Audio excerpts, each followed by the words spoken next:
I'd like to start off with a quick statistic from bookmorewomen.substack.com.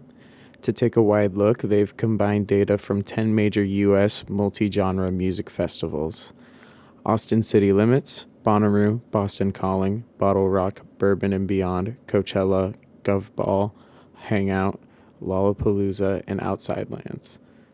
They tallied the numbers of every artist playing these festivals, counting each only once, even if they appeared in multiple lineups. There were a total of 776 acts. Across these acts, 1,661 individual musicians were counted and researched. Of these musicians booked to play the biggest music festivals in 2024, 1,277 were cis men, 363 were cis women, 16 were non-binary, and 3 were trans women, and there were 0 trans men.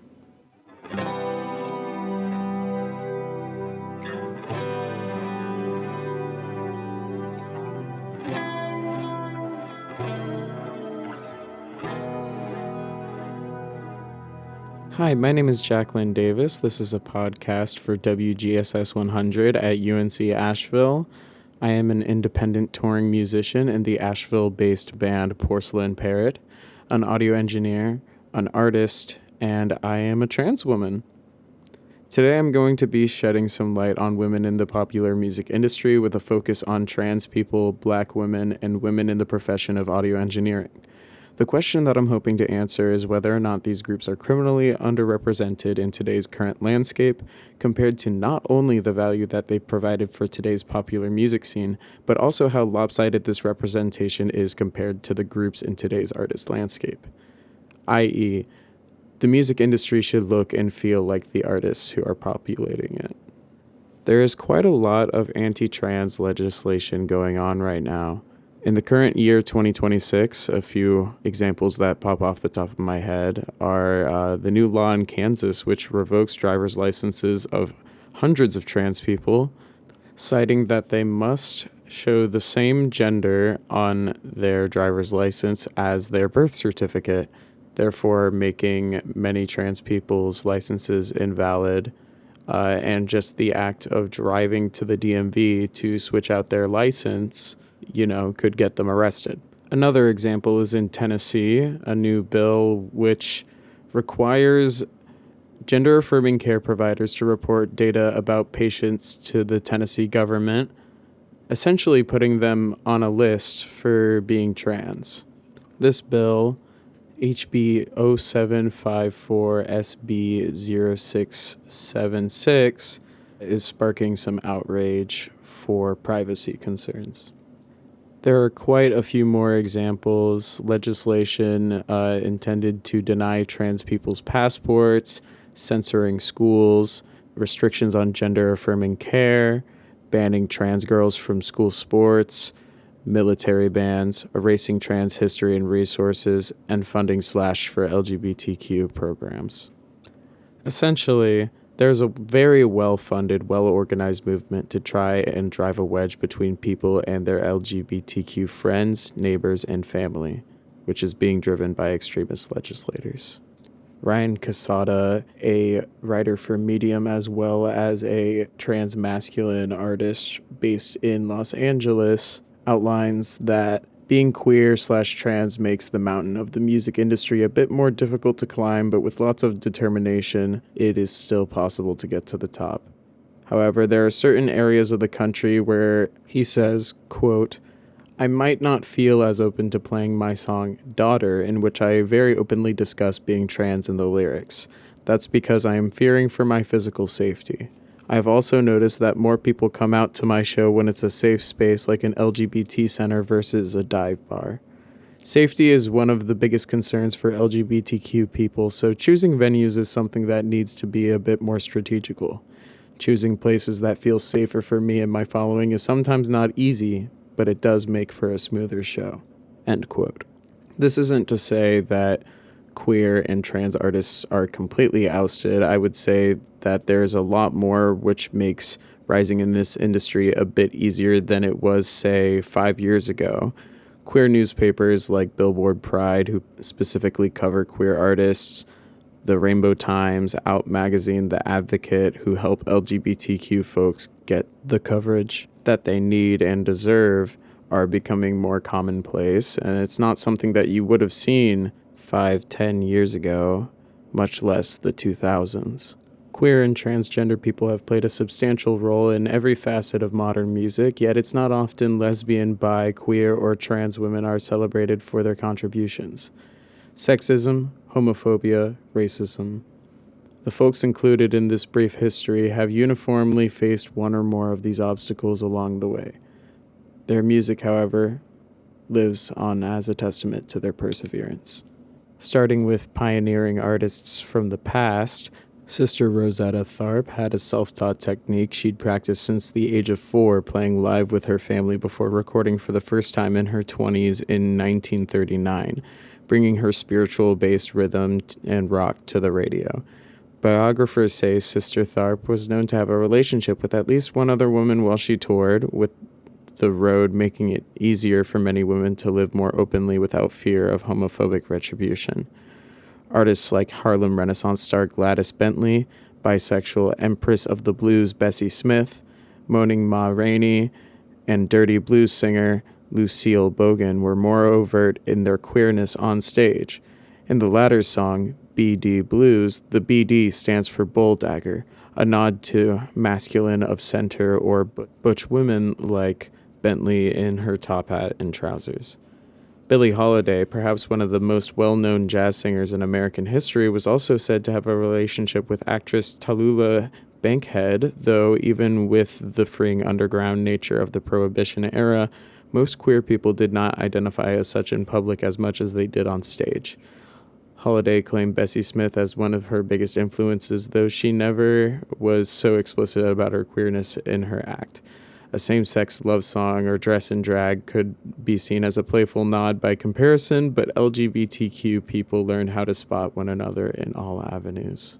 Black and biracial women toured the vaudeville and chitlin circuits where they played to each other, people of color and open-minded others from the 1920s into the 1940s, inspiring other musicians like Big Mama Thornton, who was often billed as Bessie Smith's younger sister, paying homage to her predecessor. Thornton's Hound Dog was later popularized by Elvis Presley. Thornton went on tour with Janis Joplin, where she was the singer's opening act. She had a very successful career and passed away on July 25th, 1984. Gender policing and segregation worsened after the Second World War, and so the act of homosexuality was one that queer and gender non-conforming women musicians navigated carefully from the late 40s and well into the 50s and 60s. This era of McCarthyism and the quote-unquote lavender scare, as it was called, subsequently led to the earliest grassroots newsletters and LGBTQ rights groups. On the underground lounge circuit, singer and pianist Frances Faye was performing tongue-in-cheek sapphic flirtations laced with double entendres in her comical numbers. Major cities like New York, Los Angeles, and San Francisco were home to places like Madame Spivey's and Mona's Club for 40 lesbian-focused establishments where queer artists like Liberace and Gladys Bentley could play among other established LGBTQ artists. Women were still largely relegated to pop singing when it came to mainstream success. Though she wasn't out at the time, the late lesbian singer Leslie Gore had one of the biggest pop hits of the 1960s with the Grammy-nominated It's My Party, followed by You Don't Own Me, while bisexual singer Dusty Springfield had several hits with Wishin' and Hopin', I Just Don't Know What to Do With Myself, You Don't Have to Say You Love Me, and Son of a Preacher Man. These early songs, tinged with feminist leanings of independence and self-reliance, were timely as second-wave feminism created opportunities for women to use their voices to change the world. Singer-songwriters like Joan Baez, Janice Ian, and Joan Armatrading were central to the late 60s/early 70s, singing the stories of their lives to women and reveling in the opportunity to hear their experiences reflected back at such a crucial time. Combined with the idea of free love and gay liberation, The women's movement spawned an entire women's music movement that aligned with the confessional folk music of the era, but were separate in their separatism. That is, they wrote songs explicitly for and about women, and many of them were lesbian in nature. Chris Williamson, Holly Near, Maxine Feldman, and Frank were just a few notable singer-songwriters who performed for their community inside churches, coffee houses, gay bars, and at all women music festivals where activism and community were as much of a focus as the music itself. Olivia Records was an early home to LGBTQ women performers, and transgender producer Sandy Stone made history producing several of their albums, paving the way for others such as electronic musician Wendy Carlos, who came out as trans in 1979 after having won several Grammys, popularizing the Moog and composing the soundtrack for Stanley Kubrick's A Clockwork Orange and Disney's Tron. Carlos is a hugely important figure for me personally. We may not have synthesizers in popular music like we do today without her. After meeting with the synthesizer's maker and namesake Robert Moog at an annual Audio Engineering Society conference, she requested custom synthesizer modules from Moog to accommodate her own musical and practical purposes on the instrument. Many of these custom modules would be directly incorporated into the final production model of the synthesizer. Moog credits Carlos with making the Moog what it is, both then and today. The synthesizer drove musical momentum around new sounds and new ideas, which came to a head in the 70s with all-girl bands like Fanny, led by openly gay June Millington, and the Runaways, led by the iconic guitarist turned frontwoman Joan Jett. The backlash to this feminist wave was doubly difficult, as these women not only had to answer for their desires, but for those of the women's movement, whose music they felt couldn't properly capture their angst. Neither band ever made a huge dent in the U.S. commercially, but they saw success overseas in Japan and beyond. At the same time, disco was hitting dance clubs, and the sexually fluid blonde Debbie Harry was leading Blondie on stages at Max's Kansas City and CBGB alongside Patti Smith, who, despite not being queer identified, was a major symbol of androgyny. Grace Jones and Annie Lennox would also participate in this drag-esque display, confronting notions of traditional femininity in the mainstream, while homophobia kept openly lesbian musicians segregated to their own circuit. Disco was heavily influenced by and played in gay clubs, and though Sylvester and allies like Donna Summer are more often name-checked, lesbian-identified Nona Hendryx of LaBelle, quote, Lady Marmalade, and Alicia Bridges, whose hit I Love the Nightlife went to number 2 on the Billboard charts, were also playing major venues and participating in the massive dance floor movement. It was precisely because disco was so queer that there was such a massive backlash, yet queer people continued to have a hand in all genres, even if they had to stay in the closet publicly. The 80s were home to queer women as part of ensembles. Wendy and Lisa with Prince, Helen Terry with Culture Club, Jane Wadlin of the Go-Go's, and Kate Pearson singing with the B-52s, all acts with queer influences in their performance and recordings. Meanwhile, punk had been percolating since the mid to late 70s, with trans pioneer Jane County fronting outfits in New York, London, and Berlin, just as queercore was coming out of Toronto in 1985. Queer artist and filmmaker G.B. Jones coined the term, quote, queercore in her zine and led the subsequent movement with her all-female post-punk band Fifth Column. As their name implied, a group that subverts from within, Fifth Column took on both the straight punk scene and gay mainstream and inspired other queercore acts like Team Dresch, Tribe 8, and the Butchies, as well as setting the stage for Riot Grrrl in the 90s. Bikini Kill, Bratmobile, Heavens to Betsy, and Excuse 17 were integral to the pro-queer third-wave feminist DIY aesthetic, pushing to make punk spaces more equitable and safe for women and people of all genders. The 90s were also a notable decade for gay women in music, with reverberations of Madonna's sexual fluidity, Cyndi Lauper's individuality, and Queen Latifah's royal declaration of independence, creating space for more voices from different kinds of bodies. Katie Lang and Melissa Etheridge won critical acclaim and climbed the Billboard charts while purposefully coming out as gay. Katie Lang, a Canadian country folk singer with cropped hair and a penchant for men's clothing, was the first mainstream artist to publicly identify as a lesbian when she came out in The Advocate in 1992, 5 years before Ellen DeGeneres would do the same on the cover of Time. Her masculine of center style and hit single Constant Craving had tongues wagging. She became the face of lesbian chic, posing with supermodel Cindy Crawford for provocative and now iconic cover of Vanity Fair.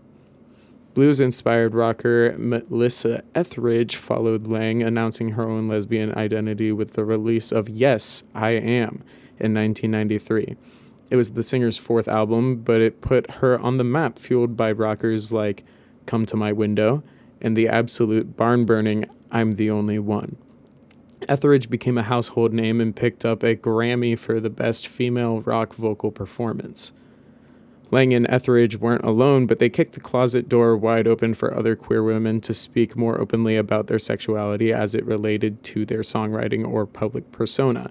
The Indigo Girls, Meshel Nedicello, I hope I'm pronouncing that. I'm sure I'm not pronouncing that right.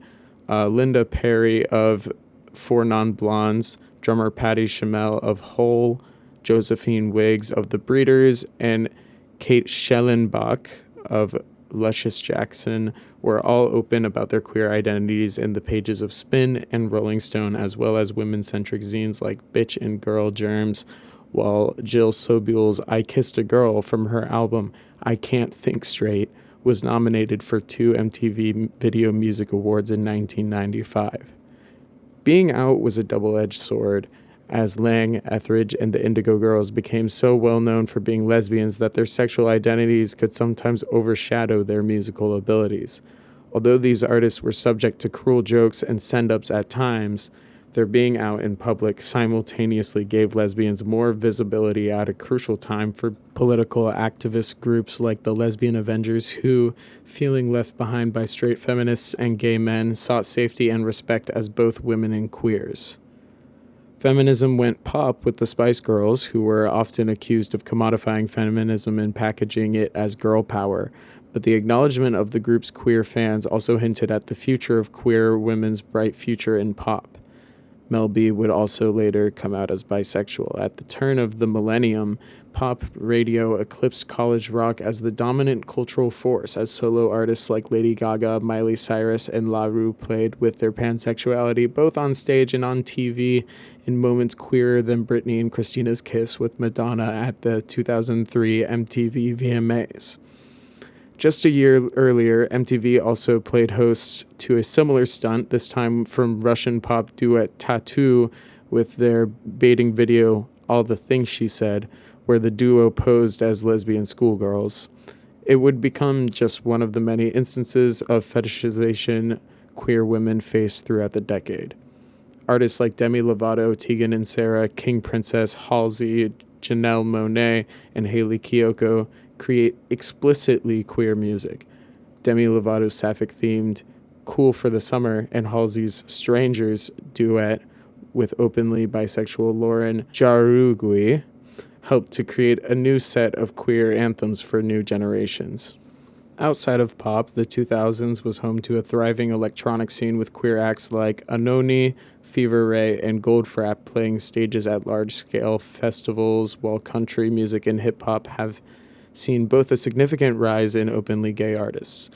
In 2019, Americana musician Brandi Carlile won 3 Grammys for her latest album, just 12 years after Shelley Wright became the first major country singer to come out as a lesbian, while singer-songwriter Brandi Clark remains one of the best in the business, collaborating frequently with noted ally and country pop crossover queen Casey Musgraves, including the hit single Follow Your Arrow, winning Song of the Year at the 2014 CMA Awards.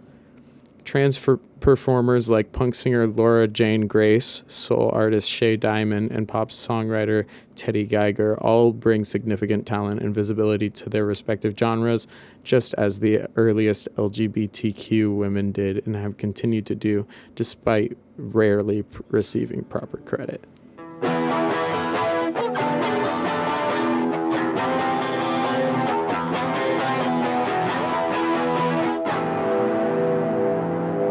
So I've been talking about all these queer women who have made their way into the industry over the past, century or so. But the truth is that the industry is incredibly lacking in women's representation, particularly in the area of music production and audio engineering. So why are there so few women in this industry? I'm going to share a bit from this article by Sound on Sound, written by Rosina Nkube. She says, "I think the most insulting line I've come from a male producer is this: women know nothing about rock and roll." And the worst experience, suggesting an idea, having it rejected, then when a guy suggests exactly the same thing 20 minutes later, everyone loves it. It's frustrating, and it's just one in a string of similar experiences that you have as a woman starting out in the world of music production. 95% of music producers are male, and although there are female producers achieving great things in music, they are less well known than their male counterparts. Trina Shoemaker is a Grammy Award-winning sound engineer who was interviewed by BBC News for a feature, "Why Are Female Record Producers So Rare?" On her experience of working in the male-dominated music industry, she said, "A producer has to turn into the person that fits in with the band. If there are a bunch of guys who are young and funny and tell rude jokes, you have to be a woman who isn't shocked by that and can, as a matter of fact, crush them all with 3 words." From an article by WFMT, "Less than 5% of audio engineers are women," by Mary Mazurek, a Grammy Award-nominated audio engineer based in Chicago. I'll deliver this quote based on when she was looking for a job as an engineer. Quote, "Hello, I sent you a resume. I feel really excited about the opportunity to assist at your studio." End quote. The response that was received was, "We don't hire women engineers, but you can answer the phone if you'd like." After my initial shock wore off, the only response that I could muster was, "No, thank you." I began to notice that though I was working, my male engineering colleagues were getting the better gigs. Even in the Recording Academy at DePaul, after serving repeatedly undefeated as governor, it became quite clear that the male engineers were being selected for higher offices on both the local and national levels. I was not even being slated. Because of this, more overdubs were added to my tape. My voice as a woman engineer is not as valuable as a man's. I pretended that I didn't care, that it didn't matter or bother to me, but it did. I suppressed my emotions and continued to live an inauthentic life. Doing so came with a price. Later, Mazurek would lead the rest of her career with feminine characteristics that came naturally to her, such as empathy, and has had quite a successful career thus far. Finally, I'd like to go over a report titled "Inclusion in the Music Business," which is the latest from Professor Stacy L. Smith and the USC Annenberg Inclusion Initiative, and is sponsored by Believe in TuneCore. The report updates the initiative's previous study from 2021 and examines 106 music companies across recorded music, record labels, music publishing, independents, and music distribution services. The gender and race/ethnicity of the total of 2,793 executives at the VP level and above was assessed across all the companies evaluated. The results reveal that among the most senior executives, CEOs, and presidents of the largest 37 companies evaluated, women represent 13.2% of leadership positions. People from underrepresented racial/ethnic groups held 7.9% of top executive roles, while only 5.3% of them were women of color. In contrast, 84.2% of top executives were white men. Since 2021, when the first inclusion of the Music Business Report was released, these numbers have not increased significantly. In fact, the percentage of underrepresented executives has actually decreased over time. Narrowing the analysis even further across 6 major music companies, the senior management teams, e.g., C-suite executives, were assessed. Women comprised 33.3% of these roles, and people of color held 16.7%. Women of color filled only 10.3% of roles at this critical decision-making level. Nearly 2/3, which is 60.3% of the senior management teams at top music companies, were white men. The percentage of women and underrepresented top executives increased somewhat when a total of 77 companies consisting of top organizations, record labels, and other subsidiaries were included in the analysis. Of these companies, 15.6% of CEOs and presidents were women, 17.8% were from an underrepresented racial/ethnic group, and 4.4% were women of color. Women CEOs and presidents were most likely to lead companies in the music distribution sector, comprising of 28.6%, followed by publishing, 21.4%, few labels, 16%, or streaming companies, 10%, had women at the top, and no music group top executives were women. This pattern deviated slightly for underrepresented executives who were also most likely to lead distribution companies, 28.6%, followed by record labels, 22%, publishing companies, 14.3%, and recorded music, 11.1%. None of the streaming companies assessed had an underrepresented top executive. Women of color were least likely to fill a top executive position. No women of color led major music groups or streaming companies. Women of color filled 14.3% of CEO and president roles in music distribution, 7.1% of publishing top jobs, and 4% of top executive positions at music labels. The top of the executive ranks, whether at major companies or independents, does not reflect the music makers on the popular charts, nor the audience that these businesses serve. Where women and people of color do fill more positions is in the broader executive ranks. Across all executives at the VP level and above, women hold 38.7% of roles, while underrepresented individuals fill 22.9%, and women of color comprise 10% of executive positions. This varies by title, however. Women, 43.9%, were significantly more likely to hold jobs at the VP/head level compared to EVP/SVP/general manager roles, which comprised of 38.1%. This percentage fell further to 25.6% at the chief/president position. One bright spot is that the percentage of EVP, SVP, general manager, and chief/president positions has increased since 2021. Underrepresented executives were also more likely to hold VP/head roles, 25.9%, though not significantly more than those in chief/president positions, 21%. Both of these segments saw significant increases over time. Underrepresented executives were least likely to work as EVP/SVP/GMs, 19.7%, consistent with data from 2021. Women of color filled few executive roles across all levels of organizations, 12.2% of VP/head positions, 8.4% of EVP/SVP/general manager, and 7.3% of chiefs/presidents were underrepresented women. None of these figures have changed over time.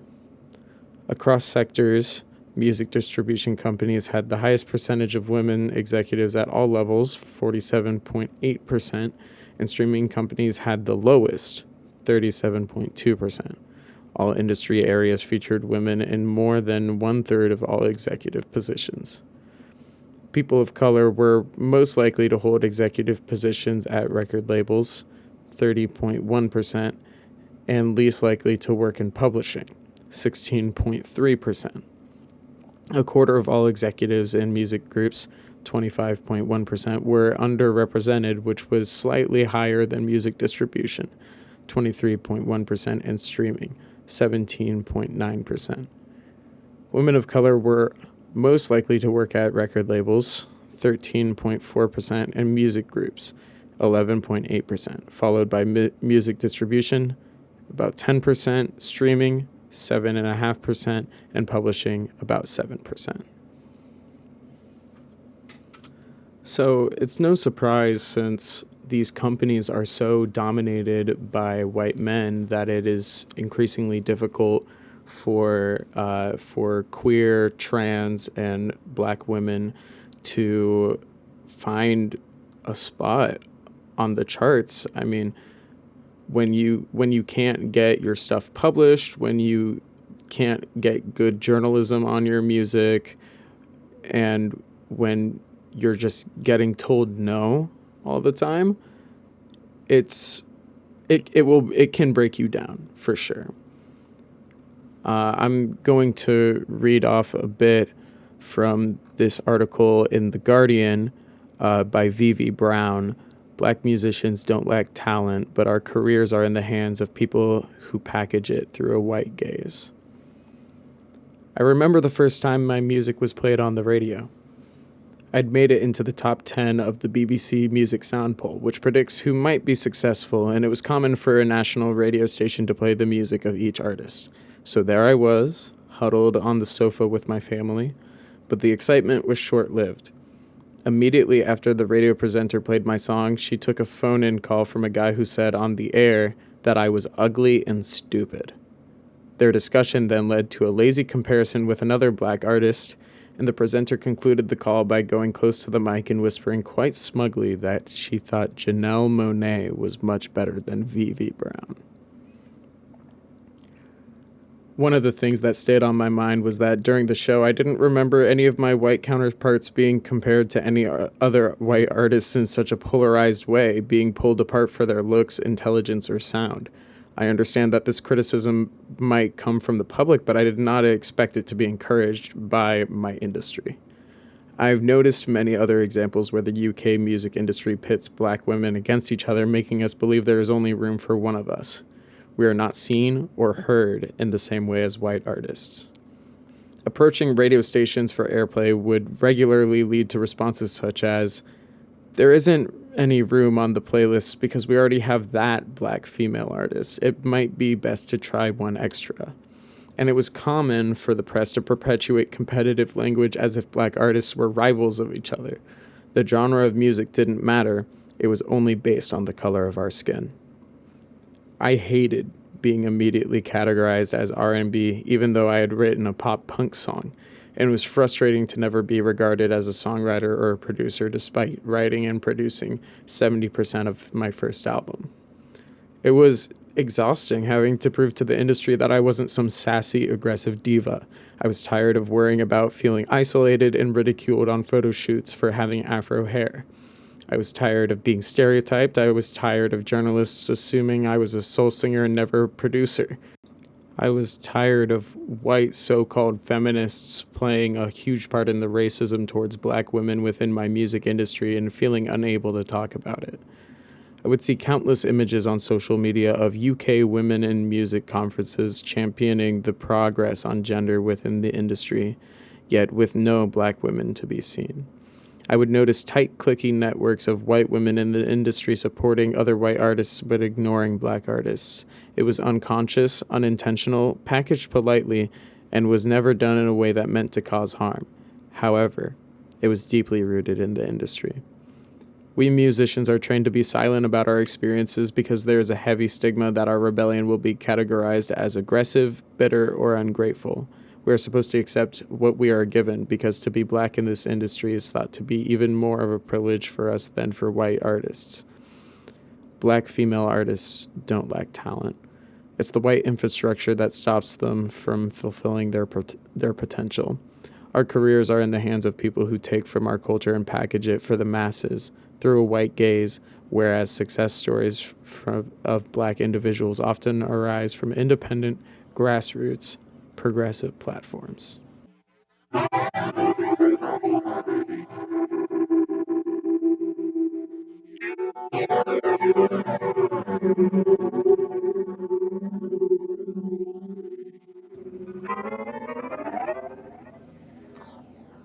I'm going to talk a bit about discourse on sexuality and gender in the music industry and as well as in DIY spaces.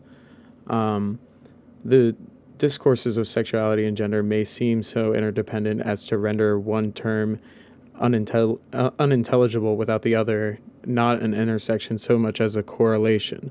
Yet feminism, queer theory, and transgender theory are frequently in conflict over the political benefit or harm of stable, universalizing categories such as women, or the phenomenological and psychic status of gender. Does the materiality of the body produce an inexorable truth? Gail Salomon argues that, in general, the body feels oneself to have is not necessarily the same body that is delimited by its exterior contours, and further, that the body is a blunt materiality, has no meaning without psychic investments shaped by culture.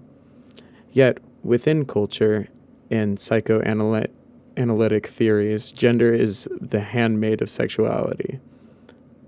In a meditation on the relationship between gender variance and sexual variance, Stefan Pennington historicizes the seemingly intractable conflation between variant gender and variant sexual identities within gay and lesbian culture and within musicology. And he further suggests that decoupling gender from sexuality allows for new questions about how gender articulates bodies, voices, and relationships of desire. Writers nowadays, when reminiscing about the uncloseting of queer and feminist inquiries in musicology, often proclaim just how obvious notions of pleasure are and have always been in all matters musical. Yet, it is, of course, precisely the obviousness of these notions that once contributed to the academic repression of their explicit articulation. Speaking directly about music's pleasures risks the same missteps as explaining a joke, talking too much during sex, or insisting on other acts of explicatory excess. Insofar as we hold these pleasures to be self-evident, rhetorical mediations may spoil the moods of experiences that seem perfectly capable of speaking for themselves. To this end, musicological forays into gender and sexuality rocked the boat not because they extended unthinkable claims per se, but rather because they aired out what had been known all along. That music is sensual, sexual, social, that it comforts, disrupts, and coerces. Musicality, and sexuality shape the practices and beliefs of rock musicians, producers, and fans. They also influence the ways and whether people are able to participate in the form and the ways and whether that participation is recognized. Consequently, paying attention to musicality and sexuality also means paying attention to power. In the case of my efforts to document the music and careers of African American women, addressing questions about power is paramount. Who had creative and economic control? Which people and which prevailing assumptions dictated the form the music took? How did the race, gender, class, sexual orientation, and generation of an artist shape professional experiences and aesthetic choices? Furthermore, expanding our discourse to trans musicians, the emergence of trans as a social and political movement and identity has created the conditions for the creation of an entirely new music scene organized around the gendered identities of those involved rather than around musical genre. The past 3 decades have seen the emergence of an increasingly vigorous and outspoken trans movement in the UK. Resulting political and social changes have been accompanied by an increasing number of individuals willing to disclose their trans status and be publicly trans.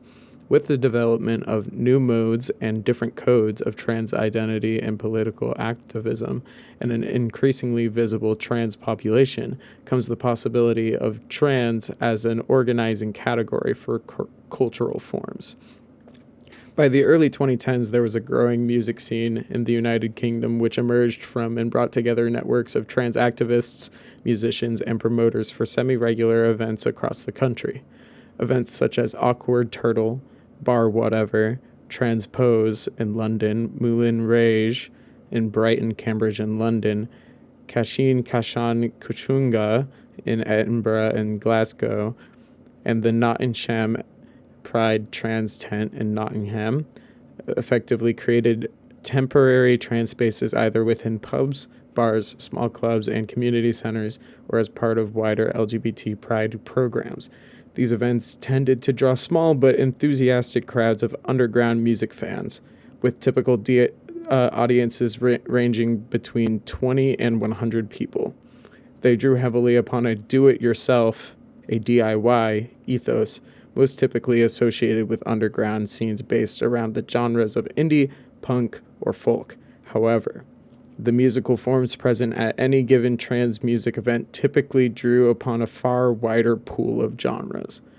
Efforts were often made by promoters, with mixed success, to ensure diversity in terms of age, class, disability, and race, rather than being defined wholly by musical style or participants' cultural backgrounds. Therefore, this scene coalesced largely through the notable presence of trans people as promoters, performers, and audience members. Trans does not have a single fixed meaning. It instead incorporates a multiplicity of meanings that vary according to both individual and social context. Drawing upon the interviews undertaken for this project, as well as wider observations within the trans music scene, we argue that these meanings are negotiated through a process of simultaneous deconstruction through genre evasion and construction through cut and paste, with trans identity existing in the space between the two. In describing their gender identities, performers and interview participants employed similar discursive practices of genre evasion to those noted by Steinholt in his research with Russian punks in 2012.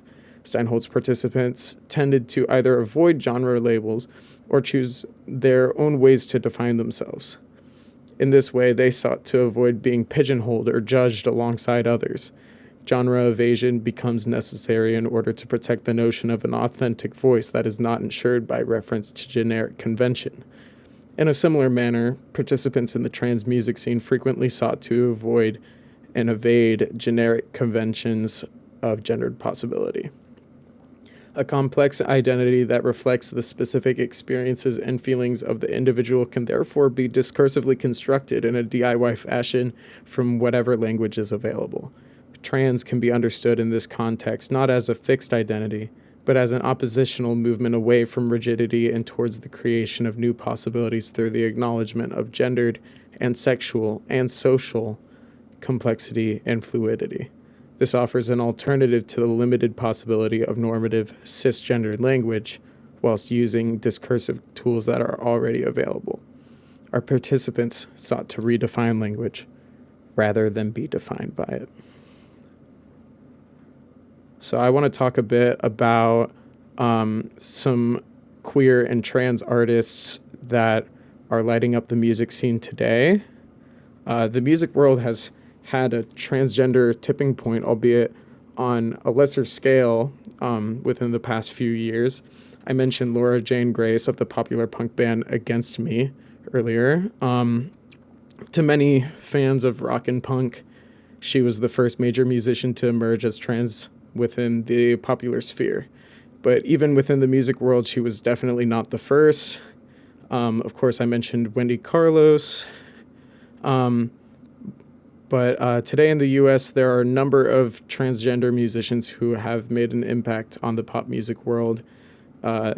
thinking about 100 Gex's Laura Les and the producer Sophie, God rest her soul. They've worked with mainstream musicians. There's artists like Kim Petras and Dorian Electra who have broken into the pop world as singers. And as a trans woman doing research on non-conforming transgender musicians and their role in history, there's an inherent difficulty in this that people have not always used identifiers like transgender to describe themselves, and it can feel disrespectful to label someone with an identity that they did not use, like would Gladys Bentley identify today as genderqueer? There's no way of answering that question. But there are older musicians like trans woman Jackie Shane who are still alive and able to speak about their own preferences. While trying to remain respectful of others, I'm going to list some examples of musicians who are trans or who may fit into the broader trans umbrella of identities. There's a lot out there, but much of this history can be obscure. I did mention Sandy Stone earlier, but I want to mention her again. She wasn't really a musician, but she was a music engineer that worked for the radical feminist, lesbian separatist music collective, Olivia Records back in the 70s. They weren't all TERFs back then, and despite what modern TERFs might want to believe, though she did get a ton of heat outside of the collective, she also went on to do a lot of cool academic stuff that she's known for. A few years ago, there was a musical trend called vaporwave, sort of a low fidelity, slowed down, vibey kind of hip hop. This was single-handedly pioneered and popularized by a trans artist who goes by Vectroid. So there's a lot like that were influenced by. There's a lot of stuff that was influenced by trans women that we don't see. I mean, Wendy Carlos especially. There's a Japanese rock band called Queen Bee, which is fronted by a biracial African/Japanese trans femme vocalist named Avu-chan. The music itself is rooted in punk and indie influences, with songs like Cayenne breaking that mold by incorporating an eclectic mix of rock, hip-hop, and traditional Japanese elements. Avu-chan herself is a versatile singer with a remarkable vocal range. From what I've seen, the videos on their YouTube channel have the lyrics subtitled in English, with a number of them based on themes of social prejudice and discrimination, like Half, which is about being biracial in Japan. From Korea, the band Sing Sing, it's 2 S's for each sing. They sing in a regional folk style called Minyo. And Lineker Ios Caramelos, which is some lovely neo-soul from Brazil, with some elements of funk, jazz, and African rhythms. Both of these artists also include trans artists. Beverly Glenn Copeland has been recording for decades and has a very diverse career with ambient, jazz, folk, electronic output. His work has definitely had a resurgence this year, especially with the release of a compilation of his music. There was a New Yorker write-up about his work this year, and thought he would be good to mention. Ray Spoon is another fantastic trans artist. Ezra Furman, Laura Les, again, of 100 Gex. One of the members of Thank You Scientist, a progressive metal band, came out as trans a while back. And Fraxium from Food House, Sewer Slut. On the hyperpop side of things, which is definitely one of the most LGBTQ-centric genres right now, as well as a few members of Glass Beach being non-binary, which is kind of a post-rock, post-emo type band. San Francisco-based singer-songwriter Shauna Virago has been out as a trans woman for nearly 30 years. Shauna shares openly that the mainstream music industry has never held any allure. I can't think of more than 5 or 6 artists who I consider mainstream that I have any respect for. I've been playing music as an out trans woman for nearly 30 years, and honestly, there was no place for me in the music business. Luckily, I have found community with like-minded oddballs in outsider music and art scenes. Yes, I have experienced sexism and transphobia in recording studios, guitar stores, and years ago when I started out and was usually the only trans person in the club. Another artist from San Francisco, Maya Byrne, says this: I've had people in the mainstream folk rock Americana scene where my own music falls genre-wise cancel gigs they'd promised me before I transitioned because they didn't know how to market that. Direct quote. Maya talks about how it's harder to rise as a trans musician than a cis musician who she continues to play and work her way up. It's discouraging, yet I go on. I know I rock, and the folks who do book me, who play music on the radio and who come and dance at my shows know that's true too. Yet it feels, since transition, like the metrics have changed. I don't know how to measure career success anymore, and I work hard every day to make sure I'm doing the best I can and pay the bills. I think the biggest problem within the industry is not just the overall lack of representation, it's the lack of acknowledgement too. When Teddy Geiger gets nominated for a Grammy but doesn't win, when Laura Jane Grace or Kim Petras are the only trans people in popular music that most people have heard of, when we all know there are so many in so many differing genres who aren't white, who aren't punk or pop, we've got a problem. Trans excellence abounds. We trans and queer folks are emerging and rising to a place of greater visibility, and that has everything to do with our persistence, the unique time in our history that we are currently in, the opportunities we've created for each other, and our talent. I want to be on those stages with my friends kicking ass without any asterisk, and I also don't want the next generation to go through the hurt that being passed over entails, or to be forced to adhere to cis normativity to be accepted as a valid artist in a commercial setting. There's a place for all of us at the table, and where there isn't, the industry should roll up their sleeves and build a bigger table. I also want to mention Emily Green from the band Geese, which has been making huge waves, especially among Gen Z, as a huge rock and roll band playing a ton of big festivals, Tiny Desk, making huge waves in the scene right now. Emily Green is a very innovative guitarist and is even working on launching some of her solo music coming soon. Has played a few solo shows opening for her bandmate Cameron Winter, and thought that she would be a good artist to mention, as a lot of people are starting to hear about Geese. Shay Diamond, who I mentioned earlier, is both an activist and a singer-songwriter, belting out a bold anthem, I Am Her, with soul and strength, with lyrics like, there's an outcast in everybody's life, and I am her, she sings.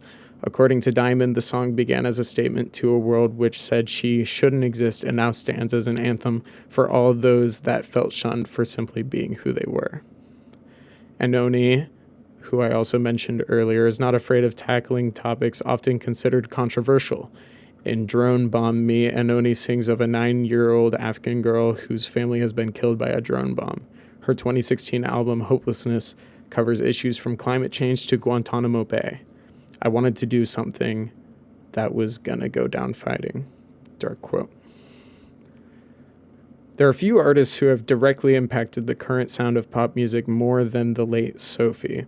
A pioneer in both the dance and pop fields, the producer pushed the boundaries of her respective genres to their breaking points, eventually giving way to glorious soundscapes that were fueled by the aesthetics of bubblegum pop and the experimentation of avant-garde dance scene being led by the collective at PC Music.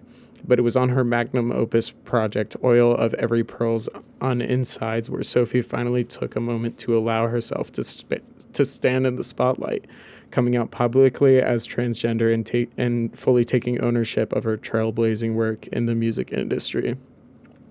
Along with being the season 9 runner-up of RuPaul's Drag Race, the artist Peppermint is also a talented musical artist in her own right. While she flexes her many talents on everything from original ballads to pop diva tributes, it's on her 2017 anthem Civil War where Peppermint gets real about the reality of life as a transgender woman in this day and age. I'm an army of one, marching alone, fighting for my life, she sings. Skylar Kurgel, an American activist, singer-songwriter, and YouTube personality, has a folk sound that sends a statement. Strangers stare and they want to be the first to ask for my life in one word, but it's not that simple. Kurgel sings in Tell Me a Story. While many people know Left at London for their Vine and TikTok content, they really ought to know her for her music first. The singer's eclectic offerings can range from funk-driven sexy anthems to folksy kiss-offs aimed at transphobes, all while infusing her charismatic persona and expert songwriting into instantly memorable tracks that you'll find yourself going back for again and again. Again, I mentioned Ryan Casada right at the beginning of this podcast. He's been representing the transgender community in the music industry for over a decade. Whether they're preaching the importance of community on songs like We're the Cool Kids, which Casada said is about coming together, battling ignorance, and hopefully beating it, or getting real about heartbreak on more recent tracks like If You Ever Leave Long Island. Casada always manages to uplift and celebrate his community through song. Star Amaterasu, a self-professed poptronic princess, chronicles her complicated encounters with anti-anxiety medicines known as benzos in the song Klonopin. The light lullaby peeks into the taboo topic of prescription pill use and abuse. Since her debut in 2019, the illustrious Ethel Cain, the haunting righteous persona inhabited by singer-songwriter Hayden Anadonia, has been crafting her own dark world to mirror the reality we all live in.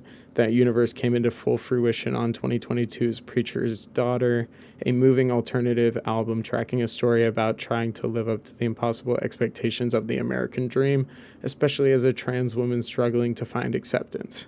It's just one testament to Cain's staying power as a musical auteur, that she can craft a story that simultaneously disquiets your mind while also never letting your attention stray from her phenomenal music. Lucas Silveria, known as the frontman of the Clicks, was one of the first trans men to be signed to a major label recording contract. The Clicks released Snake House with Warner Music Canada in 2006. After transitioning, Silveria admitted that he needed to take on a new sound. The Motown swing of Savannah is still something to be swayed to by this day. Non-binary artist Dua Sele is here to give you honesty. The rising rap meets R&B meets pop phenomenon out of Minnesota writes that what they feel on the regular, whether it's pain, on Cat Scratch, pleasure, on the song Day Today, or anything in between. With a voice you won't be able to get out of your head and a tendency towards enthralling production, Sele is an artist more than worthy of listening to as soon as possible. For indie artist Robin Skinner, aka Cavetown, the name of the game is community. Along with crafting instantly catchy indie rock tracks, Skinner spent much of his career building their core fan base through direct interaction, whether that's on YouTube sharing videos or through streaming platforms like Twitch, using their platform to give back when the opportunity arises, as well as dedicating some of their songs to their community. Cavetown has proven the power of platform time and time again. Quote, "When I was 17 or 18, I wanted to be the next Lil' Kim," end quote. Chicago-based rapper Casey Ortiz told this to Billboard in a conversation with LCD Sound System's Gavin Reyna Rusum about President Donald Trump's ban on transgender military members. The former Air Force personnel brings that same type of bold-faced honesty to her music, making her a star to watch. South African star Nakane wants to show you a good time.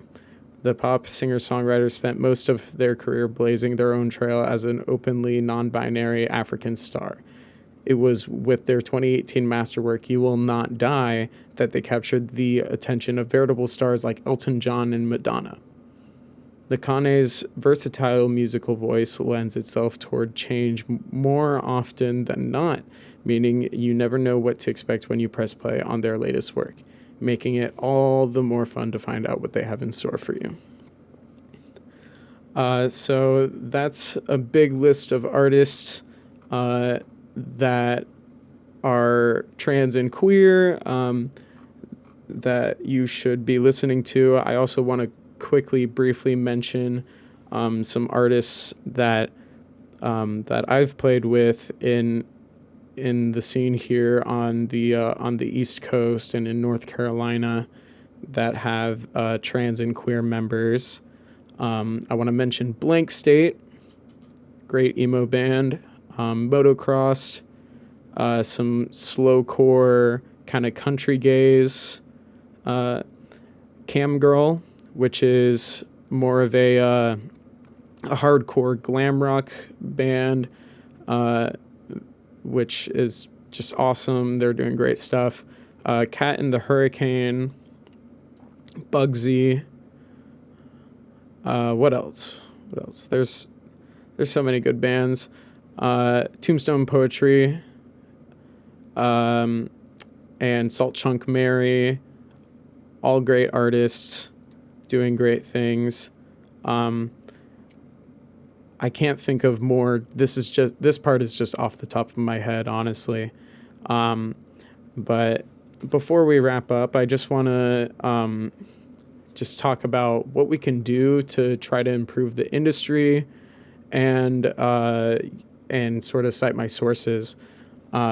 So obviously donating to trans individuals, trans-led orgs, and mutual aid funds when you can, especially trans women of color, learning about anti-trans legislation, calling legislators, and showing up to vote.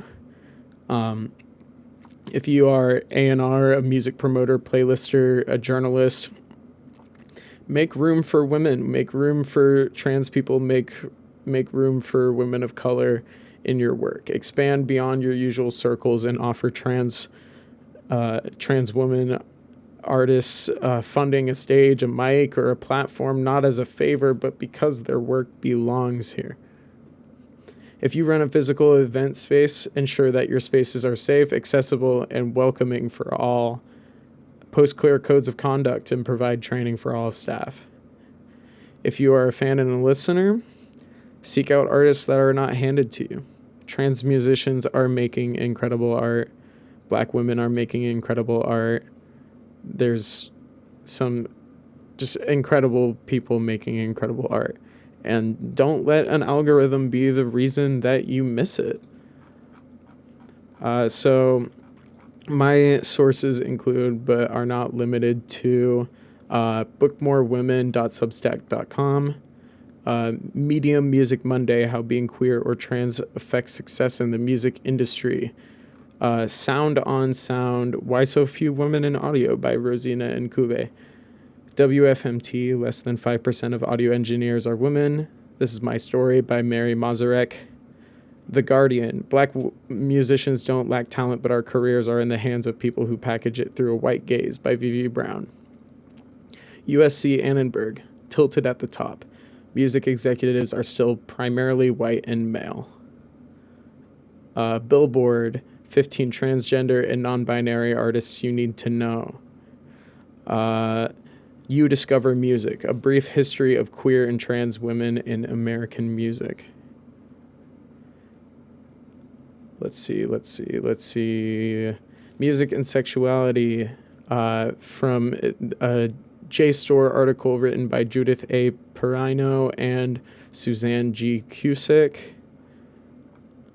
Deconstructing DIY Identities in a Trans Music Scene from Sage Journals by Ruth Pierce. I also, not to list this as a source, but I got some more suggestions on trans artists from a Reddit thread, which was just, some real people mapping out some trans contributions to music and suggesting some of the artists that I talked about, which deserve more representation and more attention. Trans representation at major U.S. festivals. Let's see. Yeah, I think that's about it. Thank you so much for listening. I know that this project went a little bit long. Just doing the best that I can in the moment. And yeah, I've been Jacqueline Davis. Thank you so much for listening, and I hope you have a wonderful day or night.